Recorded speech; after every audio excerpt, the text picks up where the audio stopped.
జిల్లాలో టెన్షన్ వాతావరణం కొనసాగుతోంది. ఆపరేషన్ గజ కొనసాగుతోంది. మదగజాన్ని పట్టుకోవడానికి అధికారులు ప్రయత్నిస్తూ ఉన్నారు. మదగజం బీభత్సంతో కాగజ్ నగర్ కారిడార్ లో టెన్షన్ నెలకొని ఉంది. ఏనుగును సరిహద్దు దాటించేందుకు ప్రయత్నాలు చేస్తున్నారు. 6 బృందాలు రంగంలోకి దిగినట్టుగా తెలుస్తోంది. మొత్తం 120 మంది సిబ్బందితో మినిట్ టు మినిట్ ట్రాకింగ్ చేస్తూ ఉన్నారు. థర్మల్ డ్రోన్ కెమెరాలతో జల్లెడ పడుతున్నారు అటవీ శాఖ సిబ్బంది. అర్ధరాత్రి అడవిని వదిలి రోడ్డుపైకి వచ్చింది ఏనుగు. రాత్రి 7 గంటలకు ఒకసారి, అర్ధరాత్రి 11 గంటలకు మరోసారి రోడ్డుపైకి వచ్చింది ఏనుగు. సులుగుపల్లి దగ్గర ఆర్టీసీ బస్సుకు అడ్డొచ్చింది ఈ మదగజం.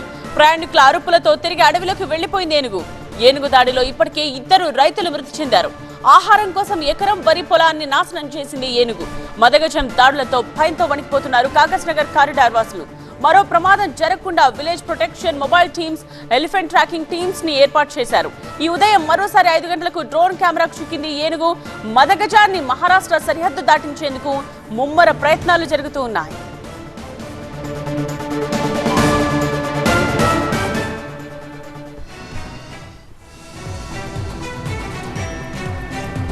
కొమరం భీం జిల్లాలో ఆపరేషన్ గజ అయితే కొనసాగుతోంది. ఇప్పటికే టెన్షన్ తో ఉన్నారు. అక్కడ ఉన్న వాళ్ళందరూ కూడా అటవీ శాఖ అధికారులు తీవ్రంగా ప్రయత్నిస్తూ ఉన్నారు.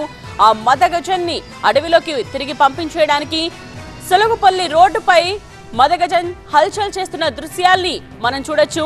ఇక అదే విధంగా ఒక ఆర్టీసీ బస్సుకు ఆ మదగజం అడ్డొచ్చినప్పటి దృశ్యాల్ని కూడా మనం చూస్తూ ఉన్నాం. ఒక్కసారిగా భయాందోళనకు గురయ్యారు బస్సులో ఉన్న వాళ్ళందరూ కూడా. అయితే ఇప్పటికే 2 రైతులు ఈ మదగజం కారణంగా చనిపోయారు. దీంతో టెన్షన్ కొనసాగుతూనే ఉంది. ఈ మదగజం బీభత్సంతో కాగజ్ నగర్ కారిడార్ లో టెన్షన్ వాతావరణం అయితే కొనసాగుతోంది. అధికారులు తీవ్రంగా ప్రయత్నిస్తూ ఉన్నారు దీన్ని అడవిలోకి తిరిగి పంపించేయడానికి.